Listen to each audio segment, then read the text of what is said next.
So there's a question in the exam, and it's come up a few times, and it asks, how can a firm suffer from diminishing marginal returns or diminishing returns in the short run and economies of scale in the long run? Okay, so have a look at the other videos as well to understand exactly what diminishing returns and economies of scale are. But quite simply, if we draw a diagram, so this is our output, and up here it's costs. So there we go. So if we get, this is my short run average cost curve, and this is our marginal cost, and we know that when that marginal cost starts to increase, we know that that's the point at which we're getting diminishing marginal return. So it's still beneficial for the firm to increase their output to this point when they're productively efficient, but we know that we're getting diminishing marginal return. So anything increased output beyond this green line, we're incurring diminishing marginal returns. Okay, so that's in the short run. And you'd obviously need to define the difference between the short run and the long run, which is the short run is where there's at least one factor of production is in fixed quantity. And so therefore what that means, and a lot of students don't really make this connection, but therefore what that means is that there will be a maximum output that the firm can produce in the short run.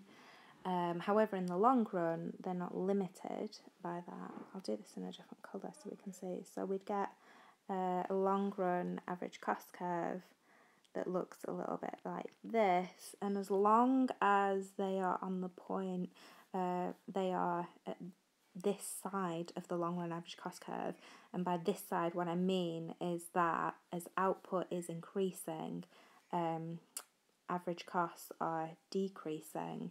That means they are encountering economies of scale. And there you'd want to, for that part of the essay, you'd want to talk about why firms can benefit from economies of scale. So the fact that bigger is better, it's benefiting them. And when you were looking at the short run as well, you'd want to talk about why you get diminishing marginal returns. And it's because the variable factors of production are adding to total product, but after a certain point, that green point there, the marginal product that they're adding starts to diminish. So therefore, if we flick that round, because actually what we're looking at here is marginal cost, we can say as you add each additional unit of labour is increasing the marginal cost.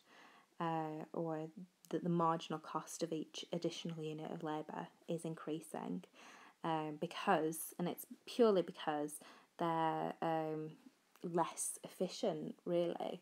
They're bumping into each other, they have to share machinery because one of these factors of production is fixed. Whichever factor of production is fixed, you may want to talk about the actual physical space. So it's getting a little bit claustrophobic, they're less able to move around and bumping into each other, as I said before. Or you could talk about the fixed factor of production being a certain piece of machinery, so they have to wait for others before that they can use it.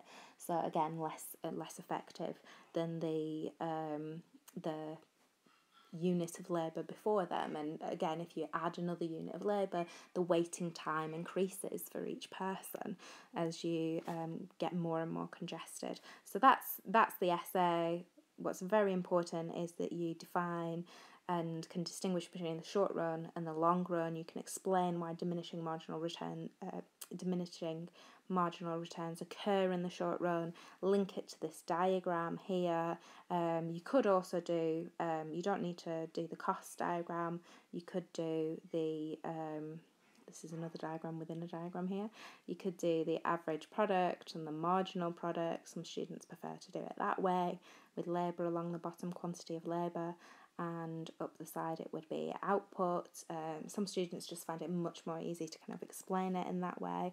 And then you'd need to define economies of scale, give some description of why economies of scale occur, and again, draw a diagram. picture paints 1,000 words, I think they say. So you find that students find it a little bit easier to talk about the concepts if they can link it back to the diagram, especially a well-labelled diagram as well. You can say at point A, you can see that the company are benefiting from economies of scale and so on and so on.